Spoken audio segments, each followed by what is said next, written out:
banyak kota-kota luar negeri itu sekarang kami fasilitasi belajar ke kota-kota kita di Indonesia. Kepala daerah dituntut untuk punya Pemetaan punya kebijakan yang berbasis data. data. Oke. Kalau asesmennya bagus, keluar lagi kebijakan baru, dia jadi hero. Nah, kadang-kadang di situ godaannya. Ketika, ya kayak negara kita aja. Ya. Ketika ada sumber pendapatan BUMN atau apapun, pasti kepentingan mulai ada di situ. Dan di daerah juga pasti begitu.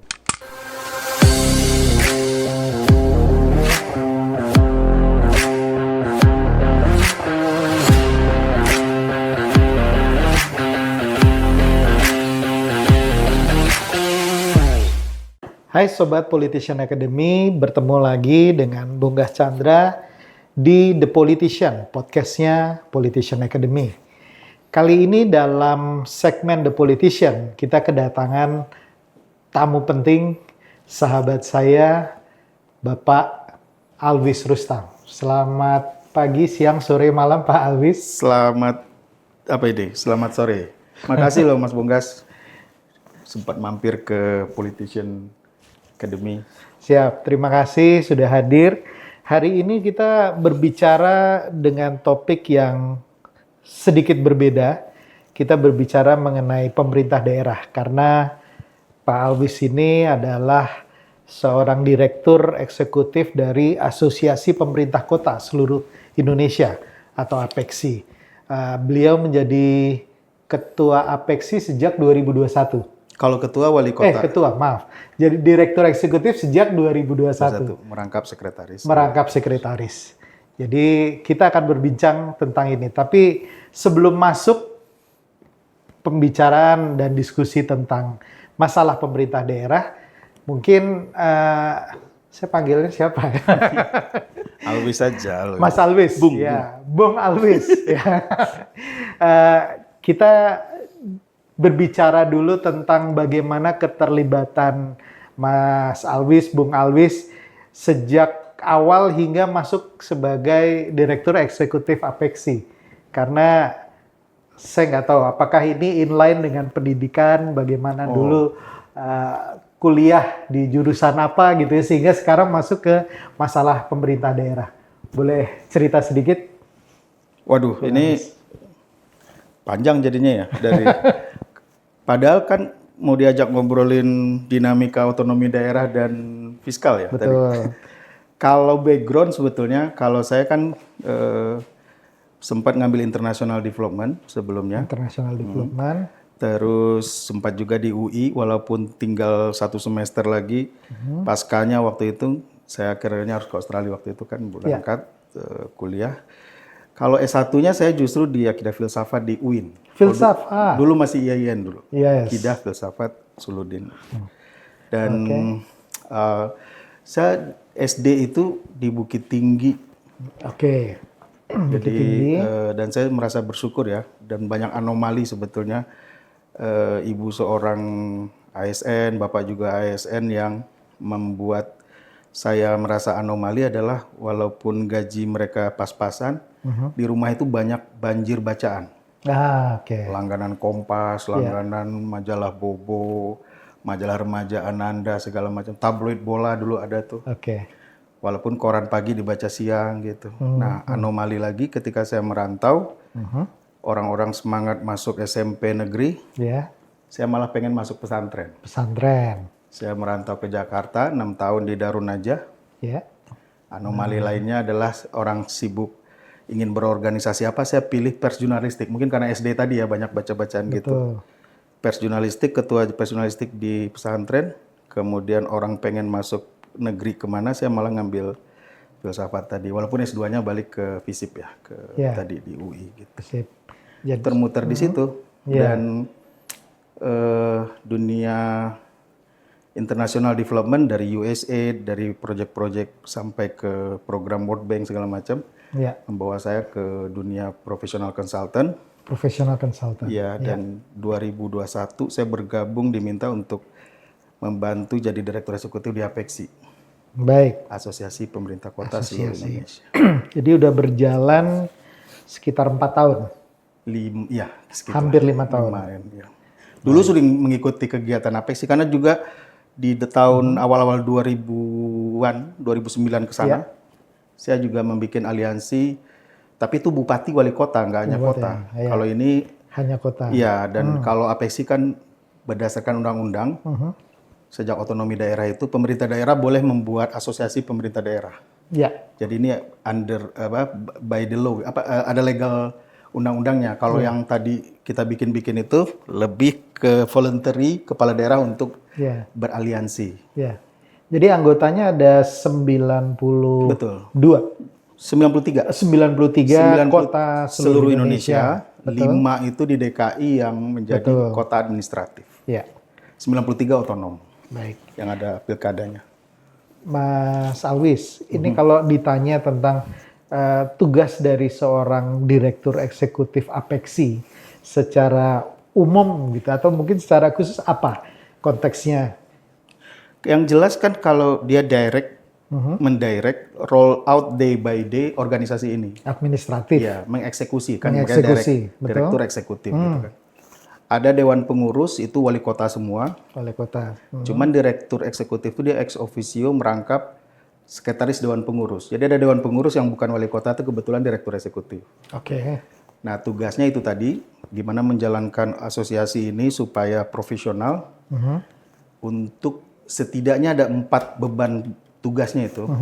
Pertama itu menangkap aspirasi 98 pemerintah kota. Ya. Bukan hanya wali kota ya, tapi juga sekdanya, kepala bapedanya, pokoknya pemerintah daerah. Ya. Karena asosiasi pemerintah daerah. Ya. Pemerintah kota. Ya. Kemudian selain menjadi wadah aspirasi anggota, dia harus berupaya melakukan inovasi-inovasi untuk peningkatan kapasitas anggota. Peningkatan Lagi-lagi kapasitas pemerintah kota. Kota. Segala level itu ya. Nah, yang ketiga yaitu melakukan sinergi dan kolaborasi dengan siapapun untuk percepatan pembangunan di kota. Oke. Jadi lembaga donor, pihak luar, swasta, BUMN dan lain-lain, funding segitu ya. Nah, itu dikolaborasikan. Dan terakhir adalah ini yang lebih penting sebetulnya yaitu advokasi kebijakan. Oke. Karena banyak Dengan banget pemerintah. Betul. Via pemerintah ya. Iya, jadi lebih ke gimana kebijakan publik itu mampu melihat dan sejalan dengan kepentingan dan aspirasi pemerintah kota. Karena banyak kadang-kadang overlapping, kalau istilah kami itu tsunami regulasi gitu ya. Kadang overlapping, kadang ada yang bolong, kadang bukan nggak ada regulasinya kadang-kadang, tapi kadang tumpang tindih gitu. Oke. Nah, ini menarik berkaitan dengan masalah advokasi tadi, menjembatani antara pemerintah pusat dan pemerintah kota. Kalau boleh kita lihat sekarang sebetulnya masalah apa yang menjadi hambatan permasalahan dalam berhubungan antara pemerintah kota dan pemerintah daerah tadi. Tadi disebutkan masalah tsunami regulasi, itu salah satunya mungkin. Permasalahan regulasi. Kemudian ada masalah-masalah lain yang APEXI lihat di sini? Banyak kadang-kadang kebijakan dari pemerintah kita, paket kebijakan nasional, program strategis nasional itu kadang belum duduk di level nasionalnya. Kementerian dan lembaga gitu. Apalagi kalau melibatkan BUMN ataupun sekarang mungkin perbankan atau apa gitu ya. Yang itu kalau nggak bulat dulu di level pusatnya tapi sudah tiba-tiba sampai ke daerahnya, apalagi tidak melibatkan Kemendagri misalnya dengan aturan-aturan, karena kan daerah ini induk sumangnya adalah Kemendagri. Betul. Nah, mereka butuh aturan dan peraturan atau kebijakan turunan sehingga mereka confident dan tidak ada temuan nanti mungkin ataupun sesuai dengan aturan main lah gitu. Nah, kadang-kadang di level pusat, kementerian-kementerian teknis bahkan lembaga negara itu kadang menggelontorkan satu program tapi nggak landed di daerah. Gitu. Jadi bukan hanya persoalan regulasi, kelembagaan di daerahnya kadang-kadang problem. Nah, yang lebih berat lagi pembiayaannya. Kadang di daerah juga problem. Gitu. Sampai ke monefnya dan lain-lain. Apalagi partisipasi masyarakat. Gitu. Padahal kan boro-boro ya sampai ke situ. Padahal yang head to head itu kan pemerintah kota, wali kota. Gitu. Apapun kebijakan nasional, apapun tren isu global, itu dampaknya kan lokal. Kayak pandemi kemarin, yang dicari kan, yang didemo kan wali kota, gas nggak dapat itu kan dinas kesehatan di wilayah daerah gitu. Kalau di pusat ngeluarin kebijakan, di daerah itu sebetulnya yang head to head dengan warganya gitu. Iya. Itu problem yang lainnya gitu, partisipasi masyarakat. Partisipasi masyarakat. Jadi memang PR-nya banyak ya. Pemerintah kota lumayan Pemerintah berat. kota, Karena detailnya kan di pemerintah kota. betul. The detail in detail kadang-kadang. Ya.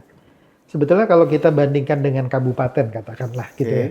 Kabupaten di sini kan juga punya asosiasi juga yang Apkasi. namanya Apkasi gitu ya. Dan dari segi keanggotaan juga apa namanya lebih banyak Apkasi ya, 400-an anggota. 416. 416. Kalau dari Mas Alwi sendiri ngelihat permasalahan antara kabupaten dengan kota itu samakah atau tidak? Ada yang sama, Ada yang sama. ada Yang tidak apa? yang tidak, misalnya filosofi ataupun secara teori bahwa ada pemisahan kata-kata kabupaten, kata-kata kota dalam level, kalau dulu kan namanya daerah tingkat 2 ya. Betul. Nah kalau sekarang kan real otonomi gitu daerah. Itu karena memang yang satu urban, yang satu rural, yang satu itu diukur dari kemandiriannya. Yang satu itu yang mana? Yang kota? Iya, yang dari kemandirian. Pokoknya salah satu ukurannya itu. Oke, Nah, dianggap kota itu biasanya dia diharapkan lebih mampu dalam segi fiskalnya, berapapun populasinya, berapapun sourcesnya, itu lebih mampu menggerakkan pelayanan dan lain-lain itu. Makanya kalau kita lihat banyak dulu itu sejak kabupaten di zaman sebelum reformasi itu kan juga banyak impres, jalan impres, desa impres, itu banyak di kabupaten. Iya. Nah, kota diharapkan lebih mampu melakukan kemandirian fiskalnya gitu. Nah, ukuran-ukuran seperti inilah yang membuat definisi ini masuk kota. Makanya kota administratif pun dimasukkan jadi kota sekarang. Nggak ada lagi kota madya, nggak ada lagi kota kabupaten. Gitu. Itu bedanya sebetulnya gitu. Tapi banyak juga kawasan perkotaan sekarang tumbuh sampai 300-an itu kalau nggak salah di 416 kabupaten tadi gitu. Artinya dia bukan kota, tapi kayak Jatinangor, kayak di beberapa titik-titik itu kan udah kayak kota juga dia. Gitu. Iya, udah kayak kota mandiri ya. Kota mandiri dalam artian ya, tapi teritorinya tetap kabupaten. Kayak BSD, itu beda Pak. Oh itu beda lagi. Itu swasta swasta ya. Jadi kata-kata kota mandiri itu ada dalam aspek kata-kata penjualan dari segi developer gitu kan ya. Tapi kalau yang kami maksud dengan kawasan perkotaan itu adalah dia tumbuh secara urbanisasi ada di situ, kepadatan, layanan dan segala macam itu udah mirip satu kota utuh gitu. Nah itu makanya banyak juga kabupaten kan lebih luas-luas kan gitu. Tadi menarik kata-kata fiskal ya. Jadi secara fiskal kemandirian. Yang lagi ribut sekarang fiskal. Nah, sekarang kita baru masuk ke permasalahan yang mau kita bahas diskusi lebih lanjut nih, Mas Alwis. Karena kita tahu semua Presiden Prabowo mengeluarkan kebijakan tentang efisiensi. Nota keuangan ya? Iya, betul. Sebelumnya Perpres efisiensi dan lain-lain. Betul. Dan ini berlanjut. Kalau dilihat, walaupun mungkin nanti ada penyesuaian lagi, tapi konteksnya berlanjut. Dan yang saya mau bahas di sini berkaitan dengan efisiensi sehingga mengakibatkan pendapatan tanda kutip ke daerah itu berkurang. Sehingga kemudian daerah berinisiatif mencari dana melalui PBB, melalui pajak. Mungkin yang dianggap paling mudah untuk dilakukan itu adalah menaikkan PBB. Dan kasus seperti di Pati, kemudian Cirebon, kemudian ada lagi di Jember, di beberapa kota dan kabupaten di seluruh Indonesia yang saya dengar itu menaikkan PBB-nya juga gitu. Dan kemudian setelah kasus Pati agak direm gitu ya oleh Kemendagri. Nah, sebetulnya kalau dilihat di sini berkaitan dengan kemandirian fiskal dan PBB ini Mas Alwis melihatnya gimana dalam konteks ini? Mungkin satu-satu ya. Jadi pertama memang terjadi istilahnya turbulensi fiskal untuk pemerintah daerah ketika keluarnya nota keuangan 2026 RAPBD RAPBN 2026 dan dalam rapat Banggar dengan Bu Sri Mulyani waktu itu masih keluarlah angka-angka yang namanya TKD. TKD itu bukan pendapatan daerah dalam artian pendapatan, tapi itu transfer ke daerah. Nah itu banyak sub-subnya dan itu bukan satu-satunya dan bahkan itu bukan PAD. Gitu. Bukan, betul. Itu ada dana alokasi umum yang itu juga ada diatur, bahkan dikritik sekarang karena terlalu ketat. Jadi dana alokasi umum serasa dana alokasi khusus karena semua udah kaku gitu dengan percentage mandatory spending-nya. Nah kemudian ada macam-macam lagi sampai DAK tadi. Kemudian yang juga nggak kalah menarik, dana bagi hasil, DBH cukai, DBH lain-lain. Dan itu sebenarnya hutang pusat ke daerah kalau kita ngomong DBH.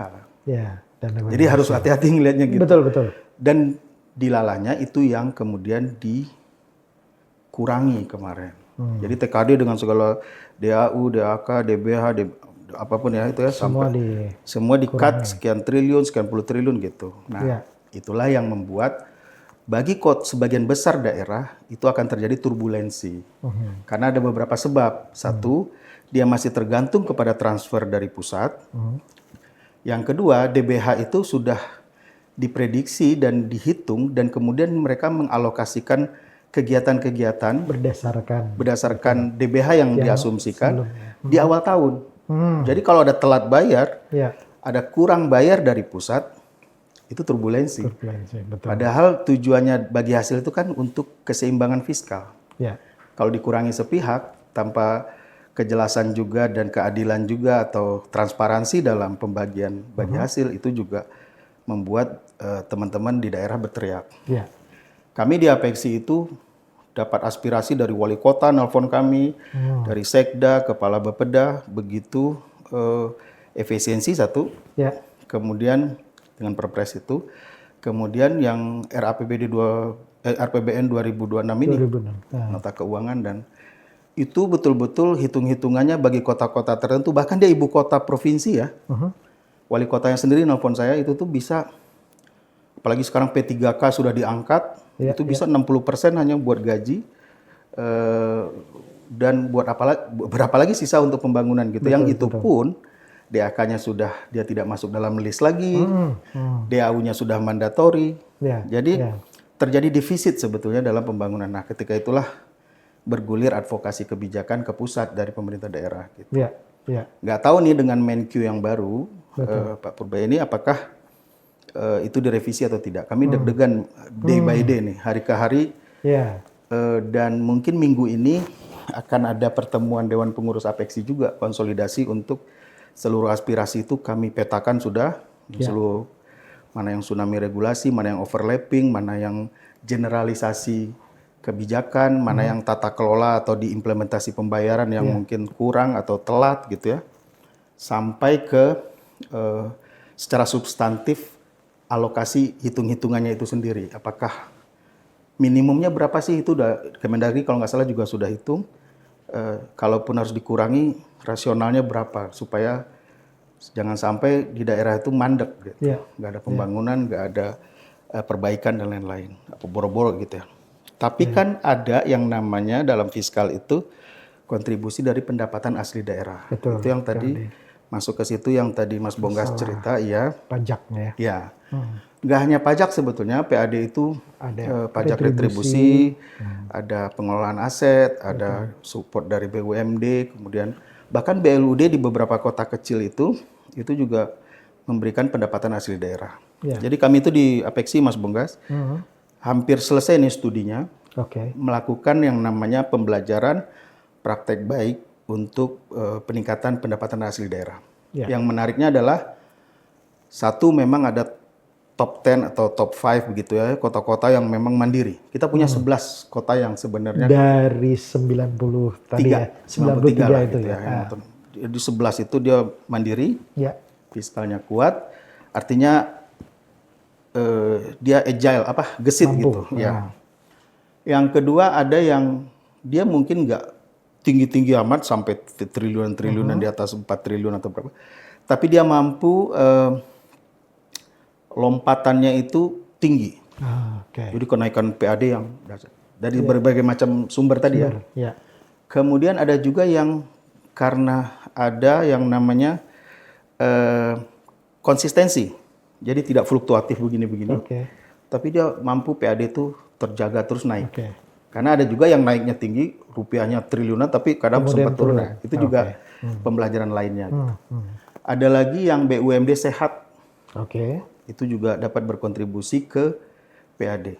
Nah, di samping itu ada tata kelola yang baik, misalnya digitalisasi, inovasi-inovasi baru, bikin dia invest untuk kemudian menjadi sumber pendapatan baru, itu juga banyak di daerah kita. Nah, itu kami sedang rangkum, karena di Apex itu punya filosofi begini, ada wilayah kendali, ada wilayah pengaruh. Ya. Wilayah kendali itu eksternal. Ya.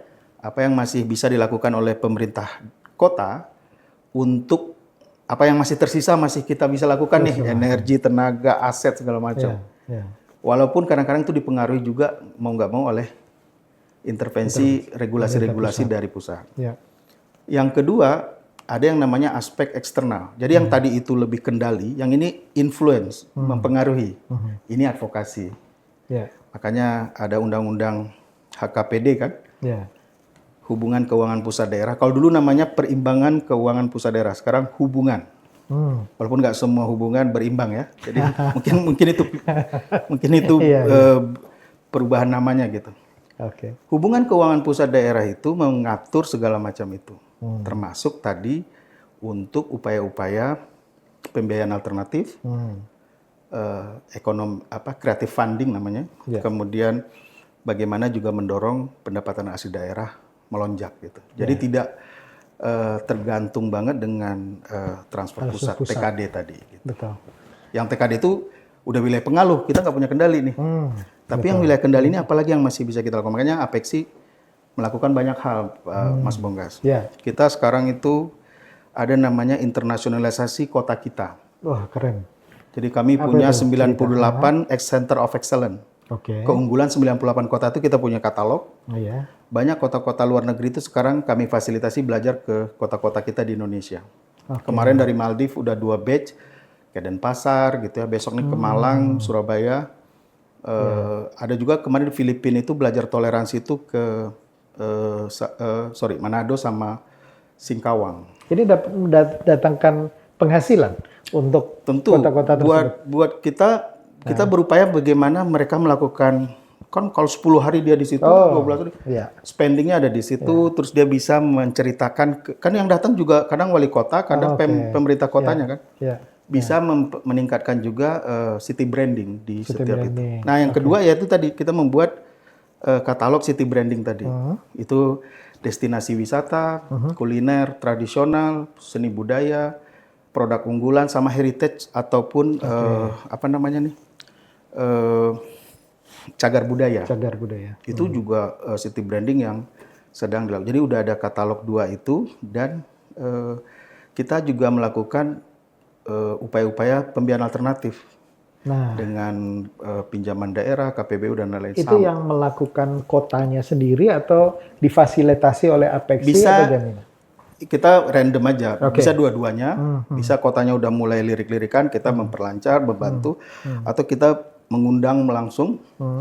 Ada mitra pembangunan, funding, apapun skema pembiayaan ya, itu kita melakukan fasilitasi, termasuk kerjasama dengan berbagai negara atau kedutaan.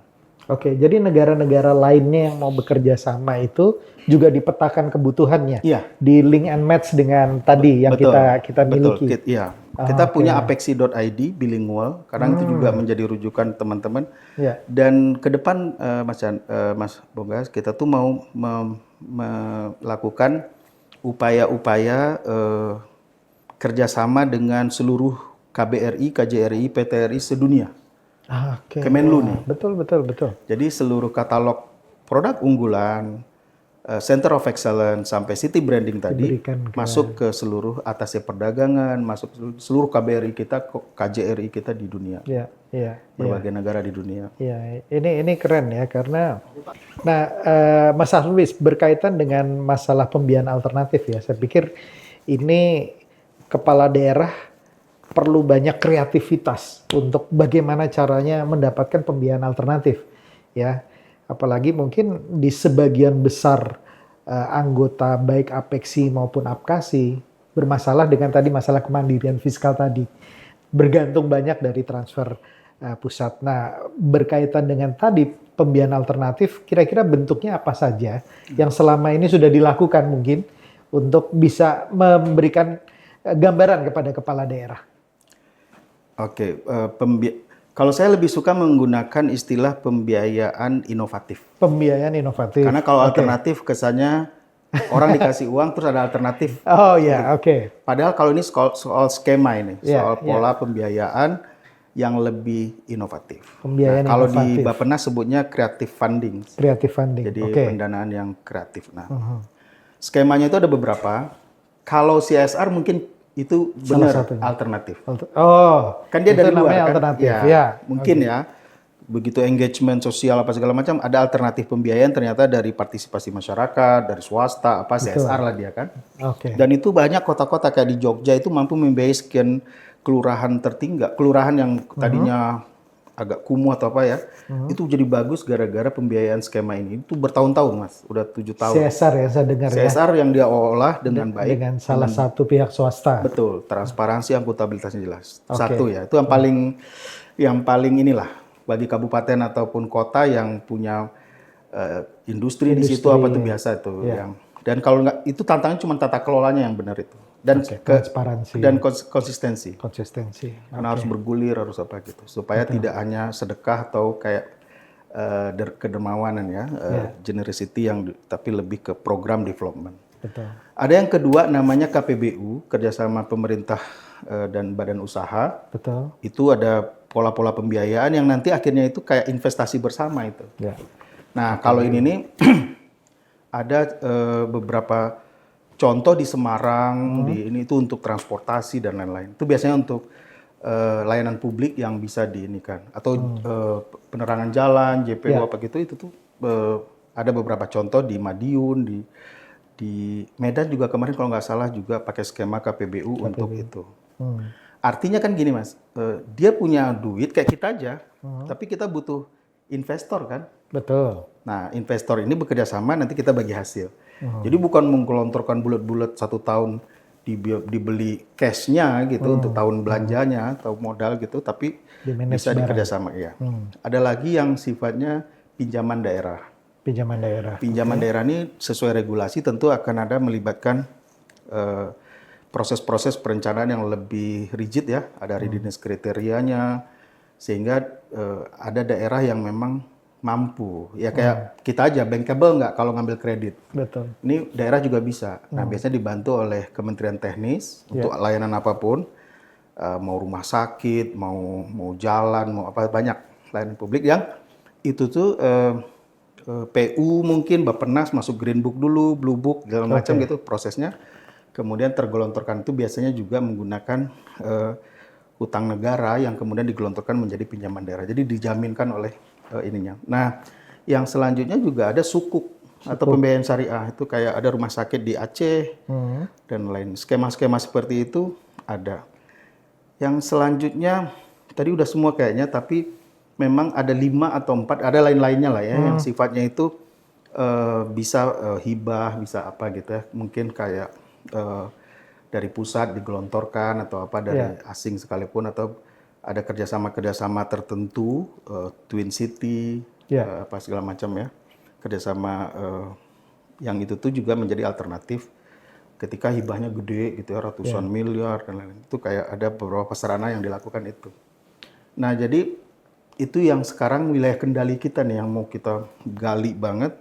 Problemnya memang di beberapa regulasi yang juga harus dibantu oleh pusat, karena itu butuh bukan hanya legislator tapi juga operatornya Mas Bonggas. Jadi misalnya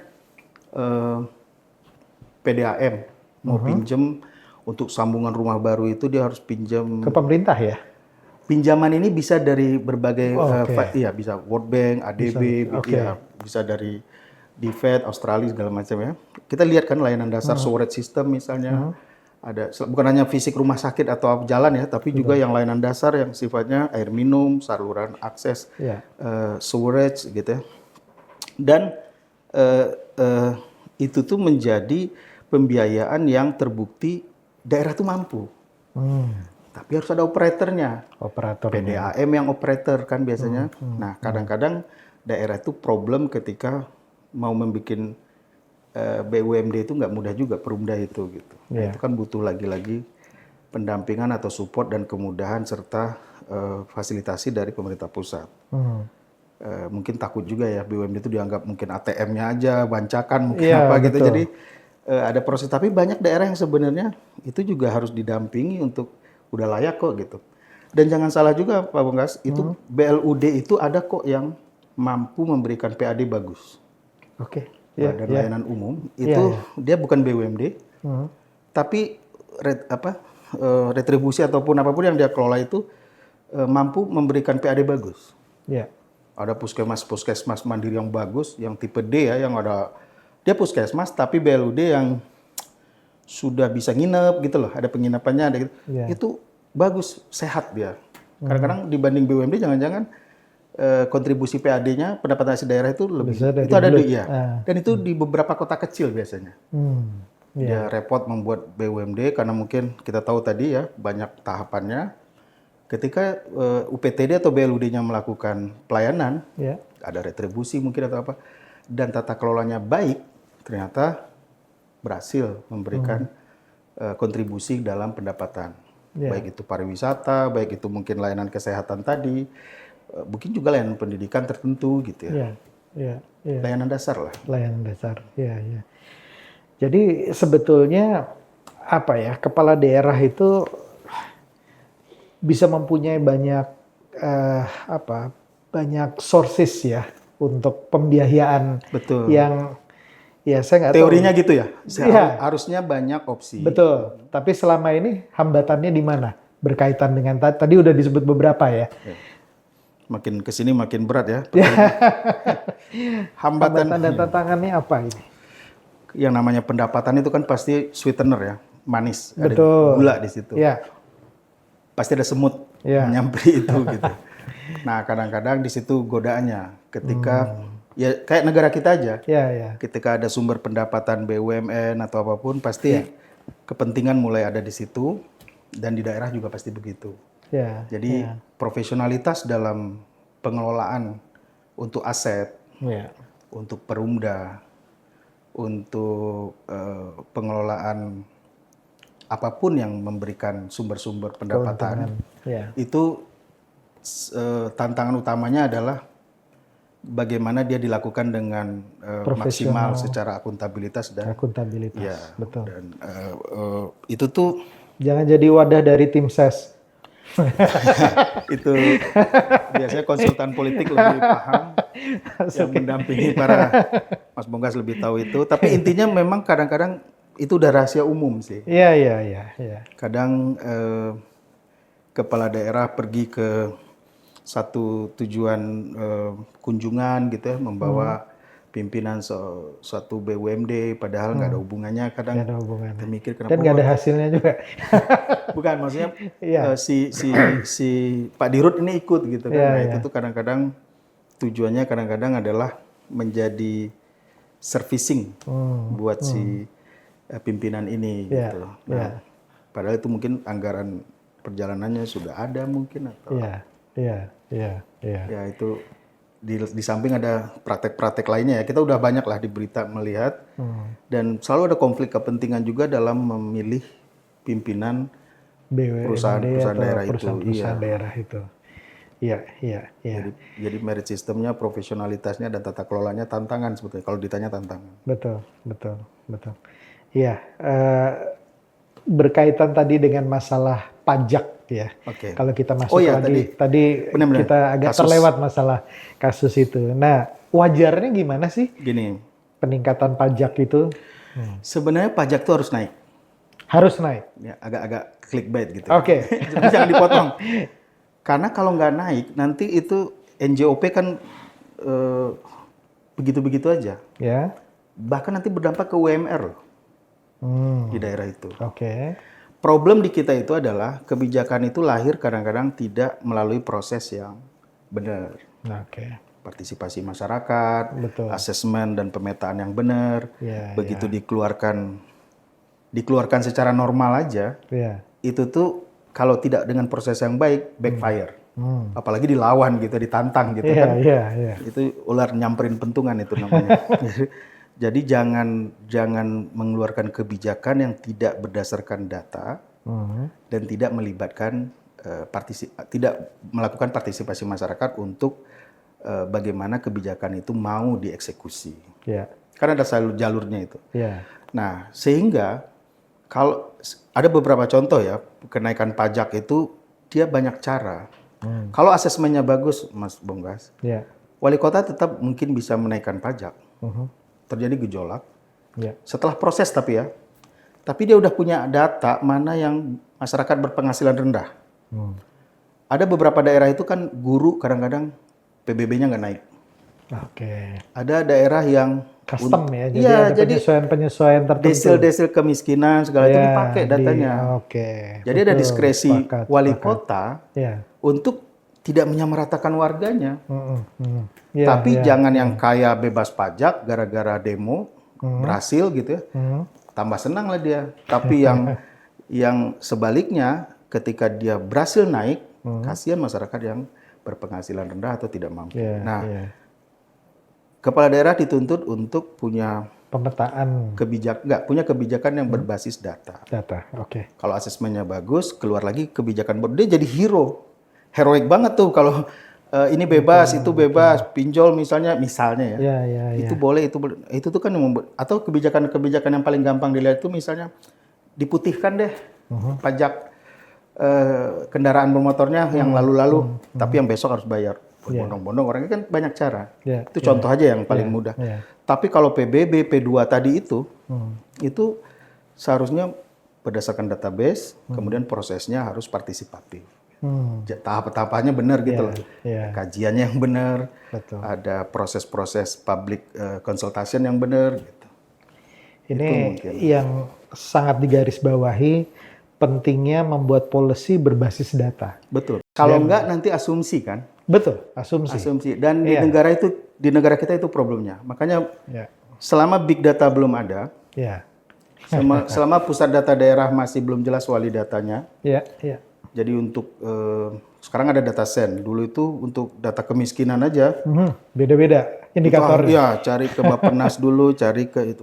Nanti ada yang ke BPS, ada yang nanti Ya. ke Kementerian Sosial. Cara hitungnya juga PU misalnya dengan penghasilan minimal berapa juta, Ya. yang satu berapa spendingnya per hari kan membuat banyak data kemiskinan. Nah, kalau punya data yang dipegang untuk satu kebijakan sehingga komprehensif gitu, itu kayaknya lebih membantu deh Ya. Nah, untuk kualitas kebijakan yang benar gitu. oke. Nah, Mas Alwis dengan kurang lebih sekitar 4 tahun terakhir bergelut dengan masalah pemerintah daerah, kemudian Kalau bergelut dari 2008. dari 2008 bahkan lebih lama lagi. Gitu. Ini pertanyaan yang saya ingin tanyakan. Apakah pemerintah daerah memerlukan konsultan kebijakan publik atau semacam konsultan politik yang bisa mengarahkan hal-hal yang tadi dikatakan yang menjadi hambatan atau permasalahan? Membutuhkan pasti. Membutuhkan pasti. Tapi yang perlu dicatat dari kebutuhan itu adalah konsultan yang bagaimana. Oke. Karena juga konsultan politik itu juga menjamur banyak banget gitu kan. Betul, betul. Alumni satu kampus, satu himpunan mahasiswa aja bisa bikin konsultan politik gitu. Iya, iya. Nah, pertanyaannya sekarang apa kriteria konsultan yang dibutuhkan oleh pemerintah daerah? Betul. Menurut Mas Alwis atau menurut Apexi katakanlah? Kalau menurut saya yang pertama, sering sekali pemerintah kota itu mengambil konsultannya itu adalah mantan-mantan tim ses. Oke. Itu dulu ya. Apapun backgroundnya, tadinya teman seperjuangan di kampus, di apa gitu ya, nostalgia atau kerabat sekalipun, ponakan, sahabat jadi tim ses. Yeah. Kemudian dia menang, tim sesnya menjadi kayak dan sebenarnya pembisik aja gitu, tapi seolah-olah menjadi tenaga ahli. Oh, oke. Padahal kontrak dari seorang tim ses untuk pilkada itu sudah selesai. Ya. Harus selesai kontraknya, diganti kontraknya. Tadinya mau popularity, electability, atau gimana supaya dia terpilih.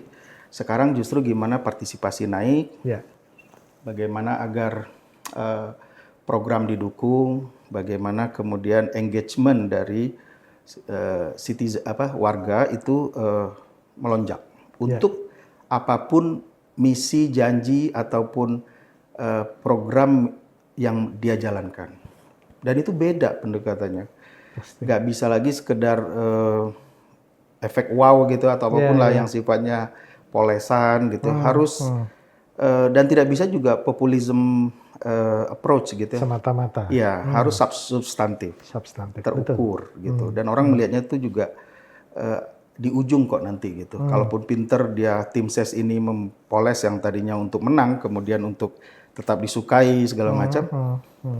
Ujung-ujungnya kita udah lihat banyak kasus kan gitu. Banyak yang tadinya dielu-elukan, ketika substansinya ternyata bolong, melompong, itu akhirnya tidak semeriah dulu lagi gitu. Karena orang udah tahu bahwa yang dulu itu katakanlah imitasi fake gitu ya, agak ada tidak.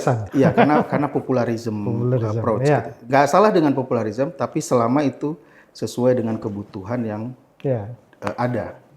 Bukan karena apa yang diinginkan, tapi apa yang dibutuhkan oleh warga gitu. Kalau diinginkan aja, wah sok ini, poleslah dia untuk tampil apa yang diinginkan oleh warga, heroik memang gitu. Betul.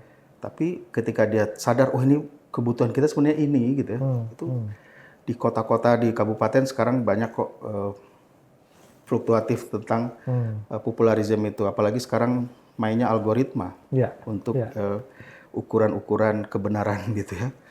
Dan ini kan bahaya juga gitu. Ada hal lain tadi, yang pertama kan masalah tim ses yang menjadi konsultan politik gitu ya. Ada yang lain yang diperlukan. Yang penting kalau menurut saya itu sesuai dengan konteks. Sesuai dengan konteks. Yang sedihnya kalau saya ngelihat anggota saya gitu, anggota kami gitu di Apeksi, baik itu pemerintah daerah menyewa satu lembaga riset, think tank, atau wali kota mencari konsultan, bupati mencari konsultan, itu adalah si konsultan memberikan layanan yang palu gada. Tapi juga sayangnya mengeneralisir satu resep di sebuah daerah sama untuk yang semua lain. Tempatnya. Padahal kan harusnya dia melakukan observasi, assessment, dipelajari mana bolongnya, bolong itu yang diisi oleh si konsultan untuk dibenahi. Tapi yang sering terjadi sebaliknya, merasa punya resep yang bisa menyelesaikan semuanya untuk semua tempat, untuk semua daerah, tanpa tahu konteks. Betul. Nah, kalau dalam konteks pemilu mungkin sama tuh, keserentakannya segala macam, partai politiknya sama. Tapi kalau udah konsultan pembangunan, pasti beda. Menjadi advisor untuk kebijakan, itu multidimensi, multi aspek, dan multi sektor. Betul. Karena sektor satu untuk kemiskinan misalnya atau kepemudaan gitu, itu ruang lingkupnya lain. Beda-beda maksud saya.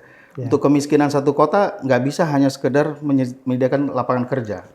Ketika disediakan pun, ketika kabupaten tetangga datang, kawasan kumuh misalnya, itu kan karena persoalan urbanisasi, persoalan cross citizen istilahnya, yang itu kemiskinan kota itu terjadi karena memang area tetangga kabupaten sebelah yang mungkin ada problem di situ, maka mau nggak mau harus regional center development misalnya. Jadi multi aspek gitu. Ada regulasi di situ, ada kolaborasi di situ, ada leadership di situ, dan bahkan juga ada guidance yang jelas dari pemerintah yang mengampu kementerian atau lembaga yang memiliki tanggung jawab. Problemnya di kita itu pemerintah daerah sering banget dijadikan kambing hitam dari kesalahan. Ketika ada dana mengendap dibilang silpa. Begitu dana mengendap di kementerian nggak terhabiskan gitu ya, performanya nggak pernah segalak ke Pemda gitu.